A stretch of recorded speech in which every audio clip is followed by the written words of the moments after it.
शुभ है और news for nation के स्पेशल स्टोरी के एपिसोड में आपका बहुत बहुत स्वागत करती हूँ।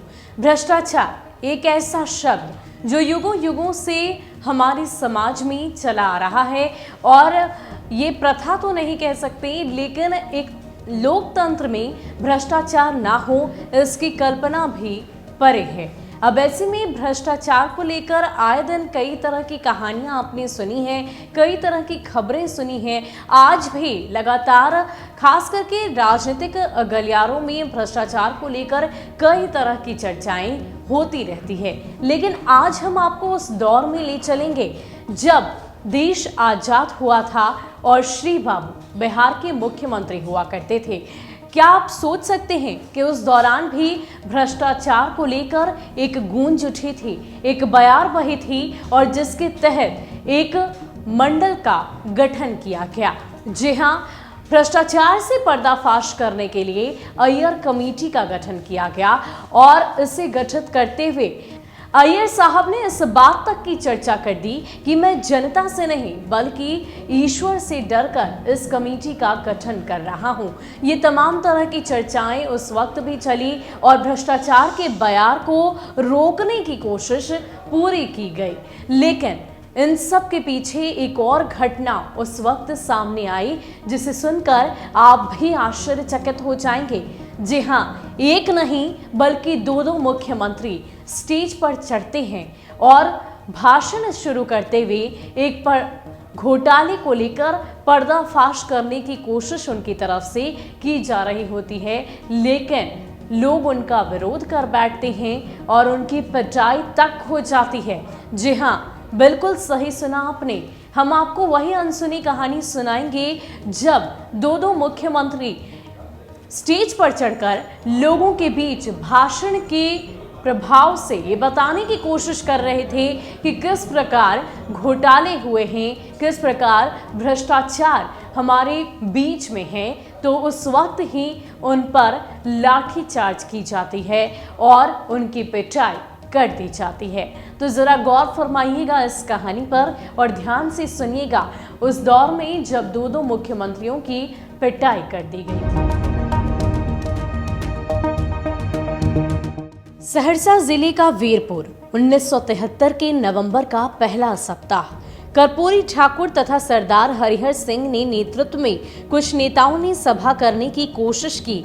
वो कोसी सिंचाई परियोजना में लूट की कहानी जनता को बताना चाहते थे, पर सभा शुरू हुए 10 मिनट ही हुए होंगे कि एकाएक लाठी, लोहे की छड़, ईंट, रोड़े और पत्थरों से लैस करीब 50 लोगों ने मंच व श्रोताओं पर हमला कर दिया। करीब 100 लोगों को चोटें आई। कर्पूरी ठाकुर की बाह से खून बहने लगा। सरदार साहब की नाक में गंभीर चोट लगी। वैद्यनाथ मेहता घायल हो गए। डॉक्टर आजम पर लाठियों की वर्षा हुई।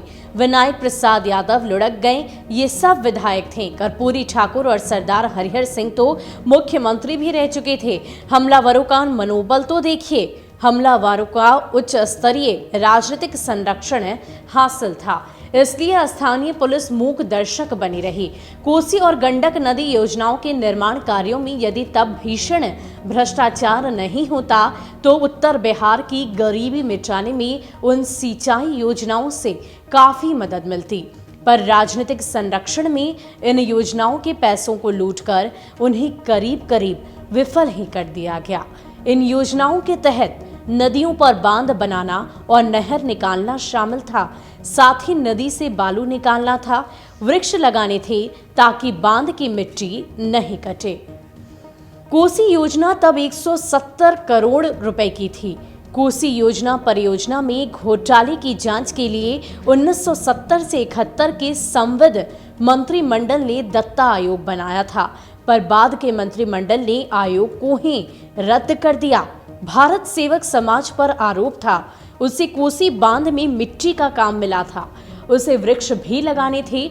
आरोप था कि काम ठीक से नहीं हुए। दूसरी सिंचाई निर्माण कार्यों में भी धांधली हुई।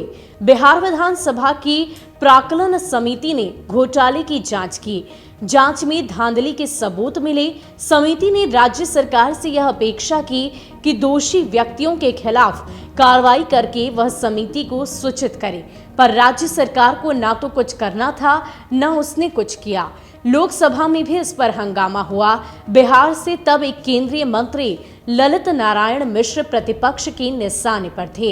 इधर वीरपुर में गैर कांग्रेसी नेताओं पर कातिलाना हमले के खिलाफ जयप्रकाश नारायण ने भी रोष भरा प्रेस बयान दिया। हमले के विरोध में बाद में पटना में जनसभाएं भी हुई। 1974 के जेपी आंदोलन की भूमिका तैयार करने में उस वीरपुर कांड ने भी भूमिका तैयार की। उधर बिहार कांग्रेस के भीतर भी कोसी परियोजना में भ्रष्टाचार को लेकर गुटबंदी के आधार पर मतभेद था। तत्कालीन बिहार विधानसभा स्पीकर हरिनाथ मिश्र कोसी परियोजना में घोटाले के जिम्मेदार लोगों को सजा दिलवाने के पक्षधर थे। हरिनाथ मिश्र बनाम ललित नारायण मिश्र गुटबाजी प्रदेश कांग्रेस के एक खेमे में थी। स्पीकर की अनुमति नहीं मिलती तो प्राक्कलन समिति का चर्चित 53वां प्रतिवेदन प्रकाश में नहीं आता। कोसी योजना में धांधली को लेकर विधानसभा में कई प्रश्न मंजूर हुए, उन पर सरकार के जवाब भी आए, पर सरकार की ओर से प्राक्कलन समिति और विधानसभा को दी गई सूचनाओं में फर्क था। कोसी में तल सफाई, गाइड बांध के निर्माण तथा दूसरे कार्यों में नियम व शर्तों का उल्लंघन पाया गया, पर कोसी सिंचाई परियोजना के धांधलीबाजों को कोई सजा नहीं मिली। ऐसी कोई खबर प्रकाश में नहीं आई क्योंकि बचाने वालों के हाथ काफी लंबे थे। तो 1973 और नवंबर का पहला सप्ताह जब कुछ नेताओं की तरफ से सभाएं की गई और इस दौरान कोसी परियोजना लूटकांड का पर्दाफाश करने की कोशिश की गई, तो करीब 50 लोग ऐसे आए जिनके हाथों में छड़ था, ईंटें थी और उसके बाद उन पर पथराव किए गए, साथ ही साथ पिटाई भी की गई। और ये थी उन दो मुख्यमंत्रियों की कहानी जिन्होंने पर्दाफाश करने की कोशिश तो की, लेकिन वो नाकामयाब रहे, क्योंकि जो इस तरह की घटनाओं को अंजाम दे रहे थे उनके हाथ काफ़ी लंबे थे। फिलहाल के लिए इस वीडियो में इतना ही। आपको हमारी ये अनसुनी कहानी कैसी लगी हमें कमेंट सेक्शन में ज़रूर बताइएगा, और अच्छी लगी हो तो इसे ज़रूर लाइक और हमारे चैनल को सब्सक्राइब करिएगा।